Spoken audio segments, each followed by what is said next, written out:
I want to talk about two things related to race, and then we're going to move the agenda. So the first is a question. Where do white people come from? Social construction. What is it? Before we get into what that means. Other people. Where do white people come from? Kind of depends on which version of Genesis you read. Okay. But where else? I mean, let's think of a map, folks. Like, where do they come from? Northern climates. Everyone agrees on that? Okay. Now, I want you to think for a second about a map, right? Now, is there any place called White Land?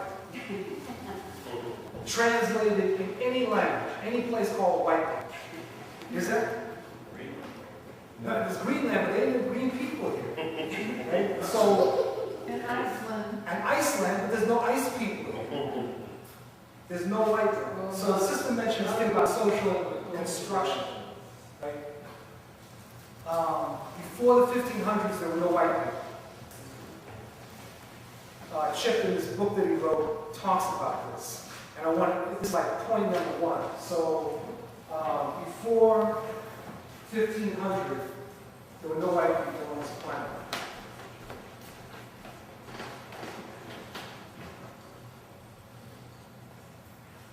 And this is really critical for us to understand when we're talking about immigration. That there were no white people. There were people from Europe, but they did not identify as a people. One of the ways you know is because they were always at war with one another. Right? It wasn't like there was like white unity in Europe or something like that. People were always fighting.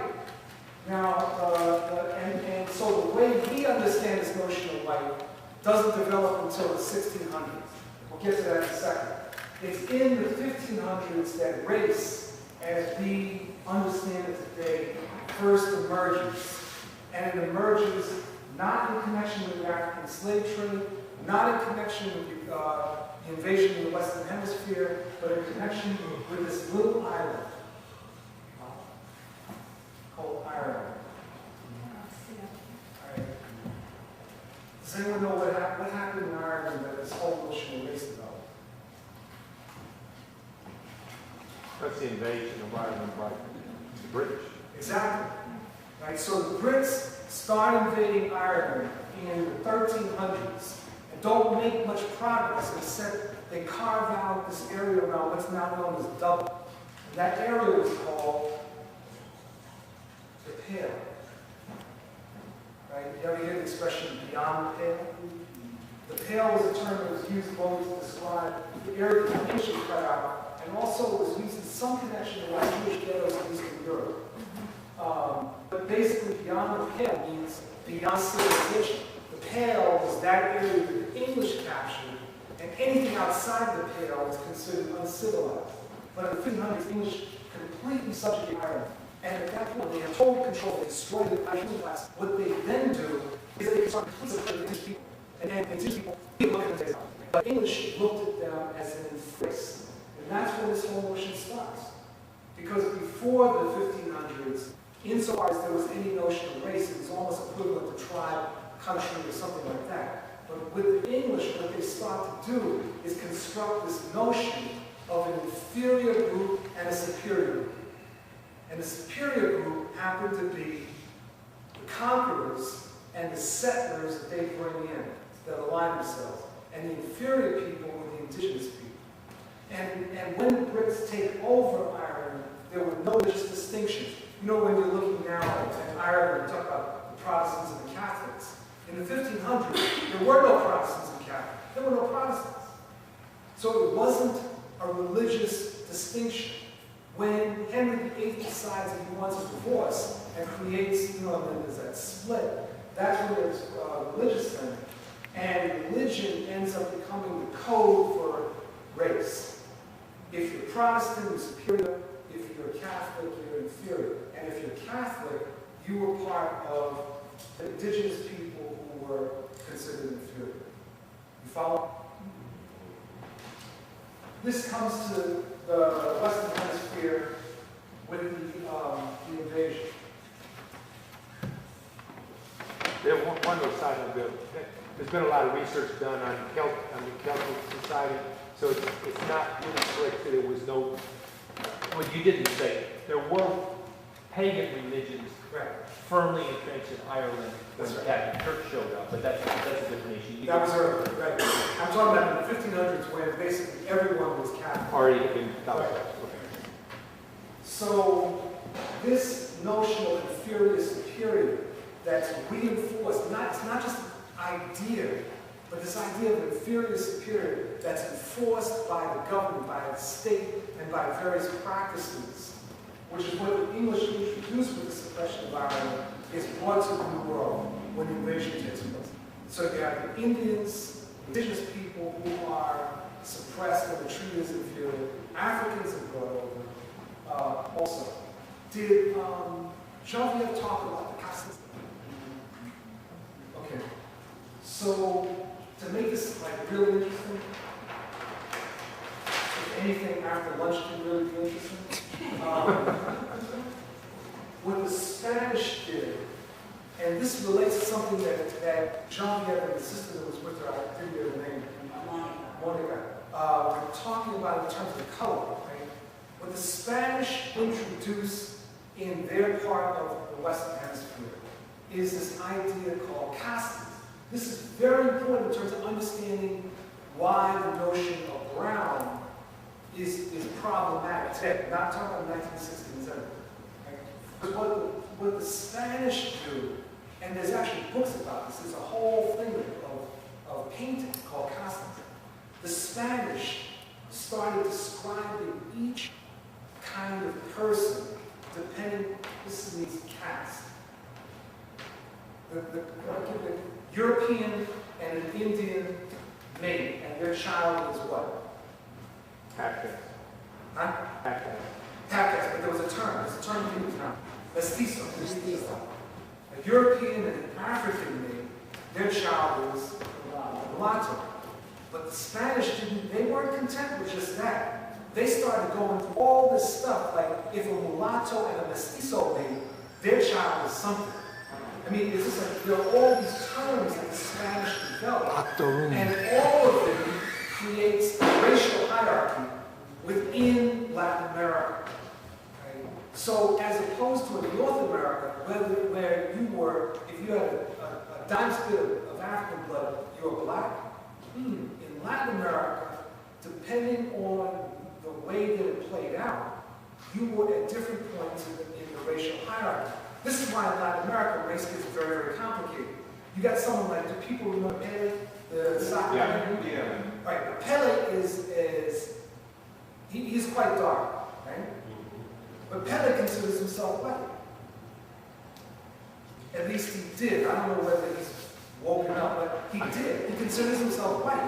Because in Brazilian society, and the Portuguese and the Spanish did a lot of the same stuff together, what they did was that where you were in these castes was also related to money and wealth. So that a person could be dark and all of a sudden they get very wealthy and they start being treated as if they're in the upper class. In North America, the British weren't into that for very different reasons, right?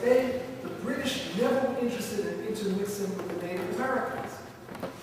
They would have sex with them, they'd rape them, but they were not interested in creating a mixed group. They had a very different idea because their objective was to come to North America and to colonize it and bring settlers. See what I'm saying? Right? So in Latin America, there was much more intermixing. In North America, it was very limited. And so what the British did is that they started bringing all these people into work. And they brought Europeans as bond servants, indentured servants. And they brought Africans as slaves, right? They brought us as slaves, right? Yes, No. yes. Yes, sir. Yes. Absolutely. The answer is no. They didn't bring us as slaves. Not initially. Initially, what was it? They would work. Exactly. You what? Really? Black and Africans? Africans were brought here as indentured at least initially. It didn't mean that we went down to the coast and said, I book passage over it, right? But neither did the Europeans, right? Not, there's a whole myth, the whole, Plymouth Rock, people get, right? But, Europeans, Irish were captured. There are thousands of Irish that were forced into the Caribbean as workers, and as part of the British suppression of Ireland. Right? They brought not people over here, they brought Germans over, they brought French over, and a lot of the poor within Wales and in England were brought over as workers. They brought us over. But they ran into this problem, and the problem was that these workers that came over couldn't stop fighting back.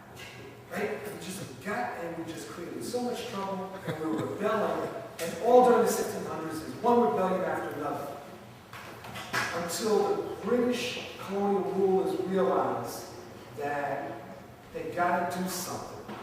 And that's when their importation of what happened in Ireland plays itself out. And it plays itself out over more than 100 years.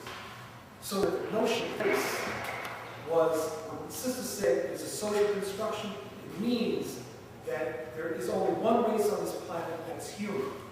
But from a political standpoint, what the British introduced was this hierarchy.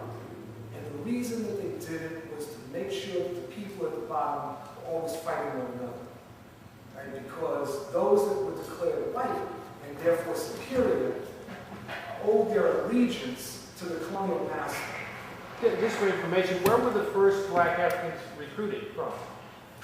That were brought over to the indentured service? Do you know? It's not. The first ship came to Jamestown, but I don't remember. I know that they know somewhere, but I don't remember right offhand where it came from. Yeah, you know, as early as 1498 or something, that there was Africans coming off the west coast and being taken to Europe to do the indentured servitude. And Portugal, for example, had a lot of Africans that were going there to work. Okay. Which plays itself out when you look at Portugal. You can tell there's been some mixing. Now, let me make one more point. Then I think I'm probably, John, am I out of time? No, you're good, you're good. So, all of this is to say, well, actually, there's 2 points. What the hell? So, the second point is that race is never a static category. Never a static category. I'll give you an example. The people that we think of as white today, in many cases 100 years ago, would not be thought of as white. Right? More than Italians, Jews, Eastern Europeans as a whole. Right? The Irish, up until the 1840s, weren't considered white.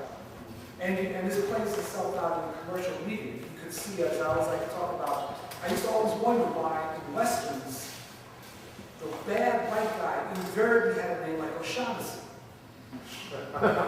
No, you'll notice that, right? If you go to the old Westerns, you'll always notice it's like Sean Flarry, James O'Shaughnessy is selling guns to the Indians. And I was trying to figure out, why is that? And it was because that's what they were doing. Right? Because the Irish came over here, they were still furious with the British, and they were often stirring up trouble in the Western Hemisphere, giving guns to Native Americans and and to Africans.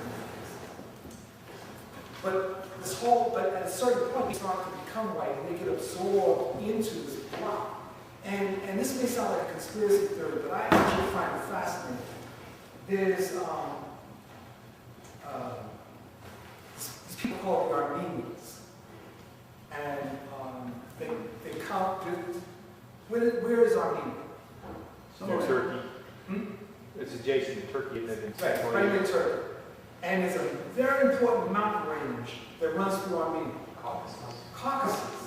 Now I want you to think about this name for a second. Caucasus. Okay. All right. So there was this thing in the 19th century called scientific racism, where they basically tried to figure out, the rulers tried to figure out who was what. Okay. So they came up with this notion of Caucasians. The Armenians are from the Caucasus. But when it came to the United States, there was a debate over whether or not they were white.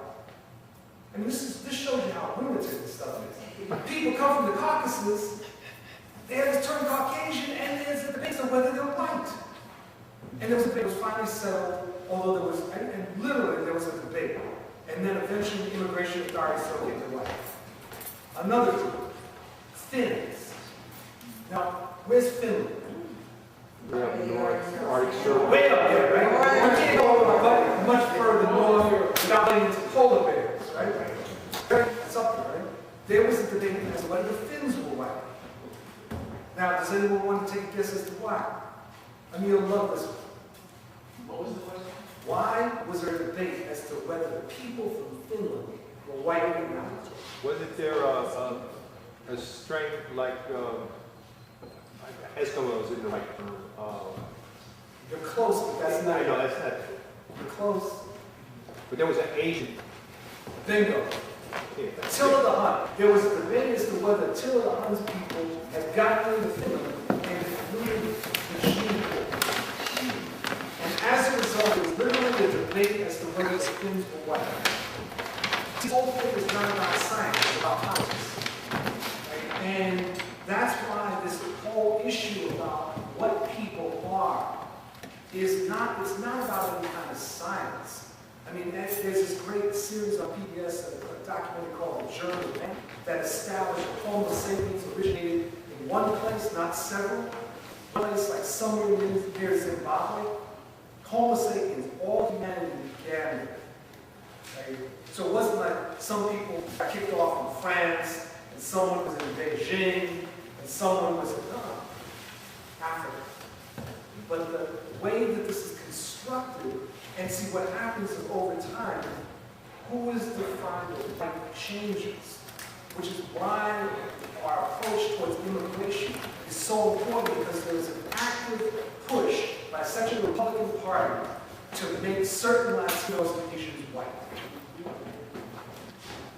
If you look at what George Bush and his brother in Florida have been trying to do, right, their wing of the Republican Party has basically been trying to introduce a section of Latinos into what happens from Puerto Rico, forget it.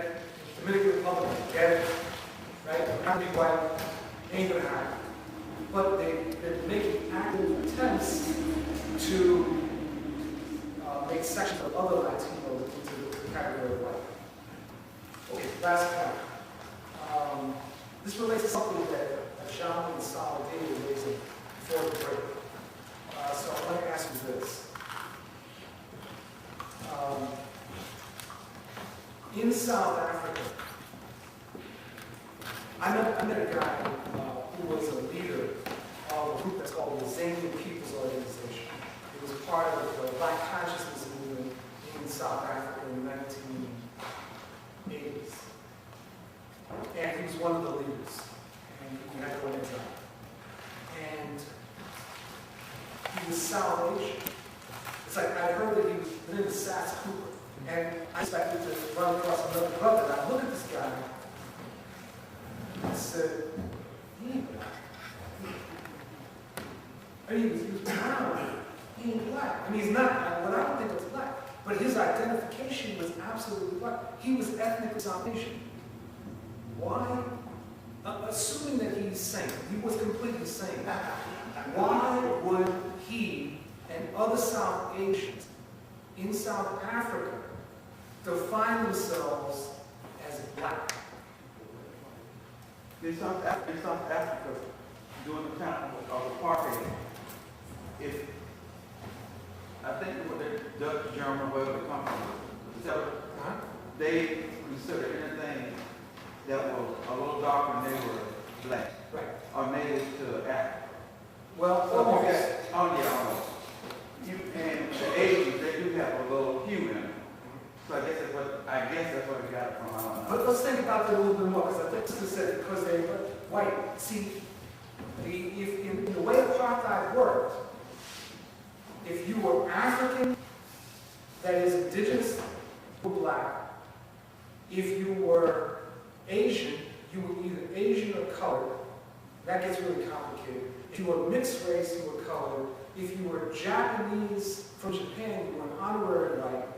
And if you really, and if you were a European, you're white. Okay? So Sats Cooper was South Asian. He says, I'm black. And he wasn't by himself. He did not say, I am South Asian. He said, I'm black. You didn't say it was color. He said, that's right, he didn't say it. He said, I'm black. And then, that goes back to the time when Gandhi was young. He was signed up, I guess, for a program where they were taking to work in South Africa, but they never got citizenship, any kind of citizenship claim at all. Right, Gandhi did not, and this is not criticism of Gandhi. Gandhi didn't consider himself black. Sats Cooper and a whole set of South Asians that people that called Cape Malay call themselves black. To get citizenship? No. Oh. It's political. Exactly. And it relates to what Saudi was raising and what John was raising when we were talking about black and brown. That these are not scientific categories.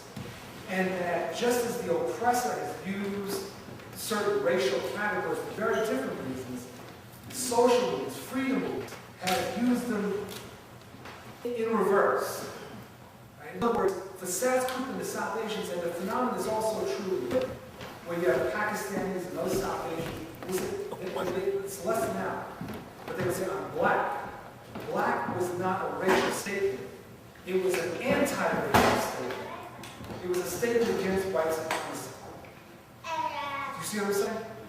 So that the statement of black, that I am of color, I am a part of this mass of people who are standing in opposition to white supremacy. When John was saying anything about Chicanos, what's really important to get is that the assertion of Brown was not an attempt to say, we don't want other people. In 1848, the Treaty of Guadalupe Hidalgo, which settled the U.S. war against Mexico, Mexicans that were absorbed into the United States were classified as white. The treaty says you're white. Because in 1848, if you weren't white, you were either Native American or you were going to be a slave. And the Mexican government, as part of the deal, ceding the northern half of Mexico to the United States, said, our citizens will be free, which means white. Right? But the Chicanos were never treated as whites. Even though there's always been this effort to try to say to Chicanos, you're like Italians. Right? They ain't. Right? They are not. And they were treated under Jim Crow-like conditions in the Southwest. Their land was never really their own. So in the 1960s, the assertion of Brown was an assertion against white supremacy. It was saying, we are of color. We reject the Treaty of Guadalupe Hidalgo. We reject this idea that we're something else when we're treated as an oppressed people. We are brown. So I'm saying all that just to say that when this notion was raised, even though there's always problems with any kind of notion, the notion was raised as an affirmative statement against the oppressor, not to exclude other people, but when political conditions change, I think this is part of what you were getting at, the terms may take on a different meaning, right? But we've got to appreciate this in terms of why this started and how this all came together.